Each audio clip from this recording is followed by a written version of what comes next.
Olá, shalom, shalom, graça e a paz, Pastor Claudinei, passando aqui para te desejar um ótimo dia e mais uma vez dando continuidade ao nosso livro de Mateus, comentado aqui por nós, né? Estamos comentando versículo por versículo, estamos entrando agora na porção do capítulo 20. Tá com a Bíblia aí? Abra aí, capítulo 20 de Mateus, que vai dar a continuidade do 19. 19 acabou, terminou assim. Porém, muitos primeiros serão os últimos, e os últimos serão os primeiros. Então, esse é o contexto da história. Sempre você. Por quê? Porque Jesus vai contar uma parábola. Ele vai começar contando uma parábola. Então, sempre quando tem uma parábola, você tem que ver o contexto do que se trata aquela parábola. Olha só, porque, a parábola que Jesus vai contar. Porque o reino dos céus é semelhante ao dono de uma terra, o dono de uma casa, que saiu de madrugada para salariar trabalhadores para sua vinha. E tendo ajustado com os trabalhadores a 1 denário por dia, mandou-os para a vinha. Então ele chamou alguns trabalhadores para a vinha, combinou um salário e mandou os trabalhadores trabalhar. Só que ele saiu pela rua, pela terceira hora, viu na praça outros que estavam desocupados, e disse-lhes: Ide vós também à vinha, e vos darei que for justos. E eles foram. Interessante que ele parece que ele não estava preocupado com o trabalho, estava preocupado com o pessoal que estava na rua, né, desocupado. Ele vai chamando todo mundo. Olha o capítulo 5. E tendo saído outra vez, perto da hora sexta e da nona, procedeu da mesma forma. E por volta da hora 1 décima, encontrou outros que estavam desocupados e perguntou: Por que estávamos aqui desocupados o dia todo? Respondeu-lhes: Porque ninguém os contratou. Então ele disse: Ide também para a vossa vinha. Ao cair da tarde, disse o senhor da vinha ao administrador: Chama os trabalhadores e paga-lhes o salário. Começando por quem? Pelos últimos até aos primeiros. Lembra do contexto? Os muitos primeiros serão os últimos serão os primeiros. Olha só. Então aqui, o dono da terra, o dono da casa é Deus. Nós temos que entender aqui que é Deus. E os trabalhadores? Então nós vemos que tem vários trabalhadores. Os trabalhadores da madrugada, da primeira hora, os trabalhadores da terceira hora, que é mais ou menos 9 horas da manhã, os trabalhadores da sexta hora, nona hora, que é entre meio-dia às 3 da tarde, e os trabalhadores da 1 décima, que é mais ou menos 5 da tarde. Você vê que todos eles trabalharam, porém, eles ganharam o mesmo salário. E olha só o versículo: vindos da hora 1 décima, recebeu cada um deles 1 denário. E ao chegar os primeiros, pensaram que receberiam mais, né? Eles falaram assim: nossa, se eles receberam 1 denário, que foram os últimos, chegaram às 5 horas da tarde, nós então que trabalhamos o dia inteiro, vamos ganhar mais. Porém, também receberam 1 denário cada um. Aí, olha o 11. Mas tendo recebido, murmuraram contra o dono da terra, dizendo: Estes últimos trabalharam apenas 1 hora. Contudo, igualastes a nós, que suportamos a fadiga e o calor do dia inteiro. Mas o proprietário respondeu e disse a eles: Amigo, não te faço injustiça. Nós não combinamos 1 denário? Toma o que é teu e vai-te, pois quero dar a estes últimos tanto quanto a ti. Porventura não me é lícito fazer o que eu quero, o que é meu? Ou são os maus teus olhos porque eu sou bom? Assim os últimos serão os primeiros, e os primeiros serão os últimos. Porque muitos são chamados, mas poucos são escolhidos. Viu só de novo aqui a mesma frase? Então vamos entender aqui. Aqui que Jesus quer ensinar, para mim e para você, que não é o nosso desempenho que vai nos salvar. Se fosse falar de salvação, aqui, nesse contexto, né, tá falando de dinheiro, mas Charles Spurgeon tem um comentário que ele faz sobre esse versículo que ele coloca como salvação. Ou seja, aquele que conheceu Jesus quando era adolescente, ou na sua juventude, ou na sua velhice, eles vão ser salvos da mesma forma. Por quê? Porque não é o que eu faço é para ser salvo, mas é o que ele fez. Então é graça. A graça de Jesus nos iguala. A graça dele é tanto para mim quanto para você. Tanto para mim que sou pastor, como para você que, quem sabe, não nem aceitou Jesus, ainda vai aceitar agora. Vai se convertendo agora. A graça é a mesma. Jesus vai salvar todo mundo igual. Quem nasceu no lar cristão, se converteu na adolescência, se converteu na juventude ou na sua velhice, Jesus pagou o preço para todos nós. E ali, só que interessante, o versículo 15 diz assim: Não é lícito fazer o que eu quero, do que é meu? Ou são os maus teus olhos porque eu sou bom? Olha só, não se ofenda com a bondade de Deus, irmão. Isso aqui é muito interessante. Muitos, presta atenção nisso aqui. Não se ofenda com a bondade de Deus. Jonas se ofendeu porque Jesus queria salvar, Deus queria salvar a cidade de Nínive. E ele falou bem assim: não, esse povo é ruim. Esse povo não merece salvação. Eu vou fugir, eu não vou para Nínive, não. Eu vou para Tarsis. Olha, irmão, não faça isso. Não queira questionar Deus por causa da bondade dele. Não se ofenda. E olha só, assim os últimos serão os primeiros e os primeiros serão os últimos. Irmão, se alegre mais por ser trabalhador, por estar trabalhando para Deus, do que pelo seu salário. Nossa alegria tem que ser em poder fazer parte do reino, irmão. Em poder fazer parte daquilo que Deus está construindo aqui na terra. Mais importante do que receber algo, receber um valor, o mais importante é estar trabalhando para Ele, estar sendo envolvido com o reino. E aí, versículo 17: estando Jesus para subir a Jerusalém, chamou a parte os 12 e em caminho lhe disse: eis que subiram para Jerusalém, o Filho do Homem será entregue aos principais sacerdotes e aos escribas, e eles o condenarão à morte e entregarão aos gentios. Gentios aqui eram os romanos, para ser escarnecido, açoitado e crucificado, mas ao terceiro dia ressurgirá. Então aqui ele estava falando dele mesmo. Cristo ia ser entregue. 20. Então chegou a ele a mulher de Zebedeu com seus filhos. E olha só que interessante, irmão. E adorando pediu-lhe um favor. Perguntou ele, que queres? E ela respondeu: manda no teu reino esses meus dois filhos se assente um à tua direita e outro à sua esquerda. Olha só o que a mãe dos camaradas foram perguntar, foi pedir para Jesus. Desculpa, irmão. Jesus, que um filho meu senta do teu lado direito e outro filho senta do lado esquerdo. Bom, o reino aqui é literal. Essa mulher, ela sabia que o reino de Deus era ser aqui na terra, que Jesus ia descer e o reino dele ia ser aqui. O que essa mãe estava falando? Jesus, você vai ser rei, você vai governar. Permita meus filhos serem ministros, um do seu lado direito, outro do seu lado esquerdo. Permita um dos meus filhos serem governantes, junto com você nesse reino. Porque o reino aqui é literal. Ela entendia. E Jesus, ele não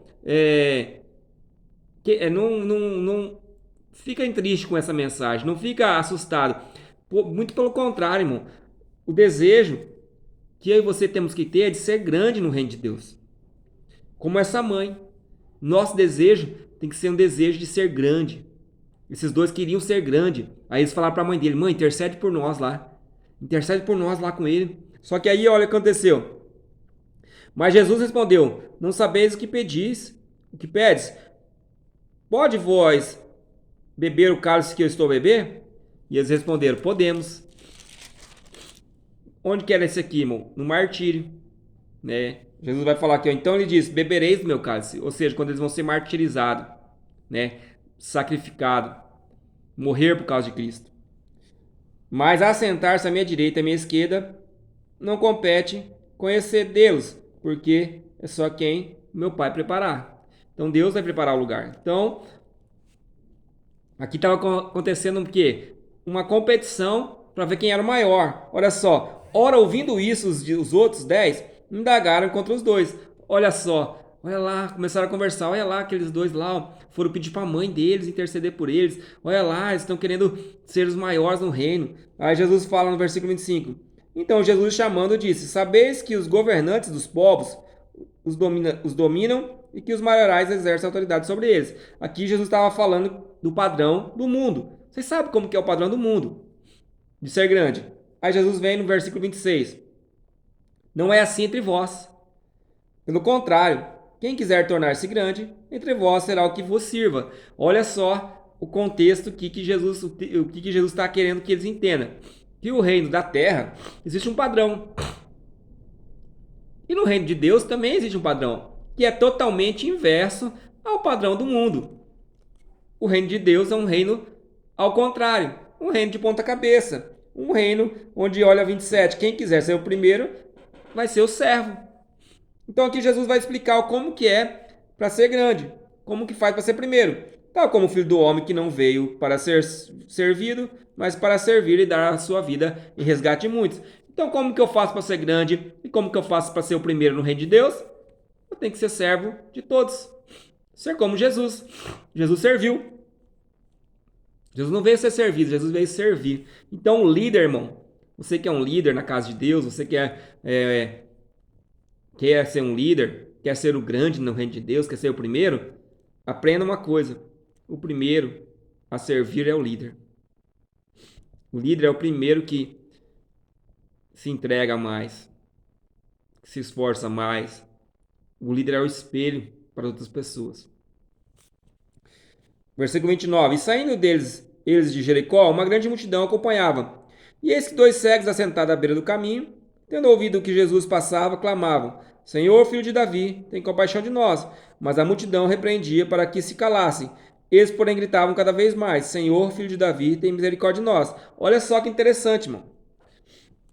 Então, parando, Jesus chamou e perguntou: Que queres que vos faça? Responderam: Senhor, que nos abram-se os olhos. Quando ido Jesus, tocou-lhe os olhos e imediatamente recuperaram a vista e foram e seguiram. Irmão, olha só essa história. Como curar a minha própria cegueira? Como que um cego se cura da sua cegueira? Aqui nós podemos falar da cegueira espiritual. O que é ser curado da cegueira? É ser igual a Jesus. Aqui, Jesus quer que nós sejamos igual a Ele. Jesus ele criou discípulos, ele formou discípulos, na verdade. Ele formou os discípulos para serem como Ele, parecido com Ele, para que esses discípulos representassem Ele da mesma maneira que Ele era. Então, como eu vou ser igual a Jesus se eu não consigo nem enxergar Jesus? Você já fez essa pergunta? Como que eu vou ser igual a Jesus se eu nem sei, nem consigo ver Jesus? Eu não sei como que é Jesus. Eu nem consigo vê-lo. Esses dois cegos não conseguiam ver Jesus. Quem sabe eu e você já fomos assim cego. Ou quem sabe alguém ainda está cego. Como que eu faço para vê-lo? Eu não consigo. Você não consegue. É impossível eu e você, por nossas próprias forças, por nossas próprias vontades, querer ver Jesus. Que isso, pastor? É impossível. Eu não tenho como fazer nada. Nada para ver Jesus. Olha só, o segredo aqui está aqui, ó. O segredo é clamar a Deus, clamar a Jesus, que é o único que pode abrir os meus olhos. Eles começaram a clamar: Filho de Davi, tem misericórdia de mim. Filho de Davi, tem misericórdia de mim. O que é isso, irmão?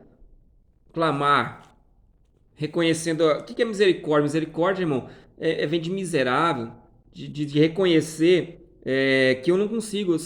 Tem misericórdia de mim, porque eu não consigo. Olha, reconhecer a sua miséria. Só clama quem entende isso, irmão. Só clama a Jesus quem entende que está doente. Só clama quem entende que está perdido. Irmão, só vai procurar por Jesus. Só vai procurar por Jesus aquele que está perdido. Só vai correr atrás de Jesus aquele que reconhece que é miserável, que precisa da misericórdia dele. Você já chegou a essa conclusão, irmão, de que você é um pecador, um cego, nu, que precisa de Cristo, porque você sem Cristo é um cego, pecador, nu. Tem misericórdia, eu sou miserável, Jesus. Eu preciso de Ti, eu preciso de ajuda. Esses cegos clamaram a Jesus. Filho de Davi, tem misericórdia de mim. Filho de Davi quer dizer o quê? Messias.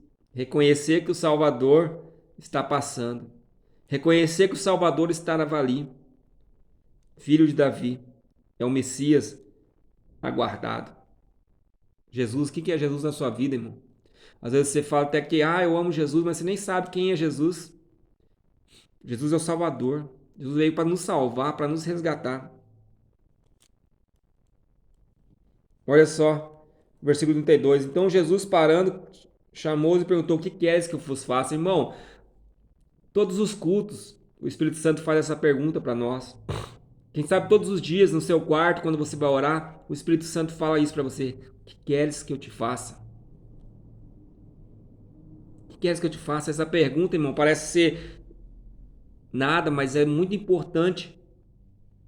E essa pergunta foi o que trouxe de volta a visão deles, o que deu visão para eles. Sabe qual que é a nossa resposta? Muitas vezes quando Jesus pergunta, fala: Jesus, eu quero uma casa nova, eu quero um carro novo, Senhor, eu quero ser próspero. E quem sabe, Jesus até dá, irmão. A maioria das vezes Jesus até dá uma casa nova, mas aí você é um cego com uma casa nova. Quem sabe Jesus até te dá o dinheiro que você precisa, que você está clamando, mas aí você é um cego com dinheiro. O que esses cegos pediram? Eu quero ver. Eu quero te ver, Jesus. Eu quero te olhar nos olhos. Qual foi a primeira coisa que eles viram, irmão? Depois que eles foram curados? A face de Jesus. Isso que me lembra lá em Gênesis 2, irmão, quando Deus criou o homem. Ele criou o homem, formou o homem e soprou nas suas narinas. E quando ele sopra o espírito dentro do homem, o homem abre os seus olhos e olha o que ele vê. O Criador, o Pai. E imagina assim, ó, frente a frente, quase que se beijando. Sabe quando quando você era criança, seu pai dava um beijo na sua testa pra você ir trabalhar? Para quando ele ia trabalhar, quando você ia para a escola? Imagine você abrir os olhos, a primeira vez, a primeira imagem que você vê que o homem teve quando foi criado foi a imagem de Deus, a imagem do Pai. E eu creio que essa imagem, irmão, está cravada no nosso DNA. Por isso que você procura a felicidade nas coisas e não consegue. Por quê? Porque a nossa satisfação está somente em ver o Pai. Está somente nele. Então não adianta você ser rico, ter dinheiro, próspero, se você não ter o Pai, irmão. Você não vai ter felicidade. Você não vai ter nada. Porque é Ele. Porque dele, por Ele, para Ele são todas as coisas. Se você vê Jesus, irmão, você nunca mais vai querer ficar longe dele. Porque olha só o que eles fizeram. Recuperando a vista, eles foram e seguiram Jesus. Irmão, quando eles abriram os olhos, eles viram Jesus. A primeira imagem foi Jesus. E aquela imagem deve ter gravado no coração deles. Deve ter ficado ali. Eles falaram: nossa, nós vimos o grande Salvador. Ele nos salvou. Ele veio nos buscar para nos salvar. E eles falaram: eu tenho que seguir esse cara. Eu tenho que seguir esse Jesus. Eu tenho que seguir ele. Eu não posso perder ele mais de vista. Ah, irmão. Tudo que nós precisamos está nele. Você já caiu em si, irmão. Você já caiu em si. Hoje você se vê como um cego, miserável, nu, que precisa de um Salvador, que precisa de uma misericórdia. Ah, irmão, tem muito cego aí pedindo um cão-guia. Tem muito cego pedindo uma muleta para Jesus. Tem muito cego pedindo apenas uma bengala. Sabe o que é isso? O coach. Isso aí é autoajuda. Irmão, só o que pode curar a tua cegueira é Jesus. O coach é muito bom, psicologia é muito boa, ajuda bastante, mas não resolve o teu problema. O que resolve é Jesus. Porque é Jesus, tudo está nele. Que aí você possamos segui-lo. Pai, eu oro por cada pessoa que está comigo nesse vídeo. Que essas pessoas que foram alcançadas, Pai, que elas possam entender e compreender, Pai, que é somente pelo Senhor, Pai. Que é o Senhor que nos salva, que é o Senhor que nos cura.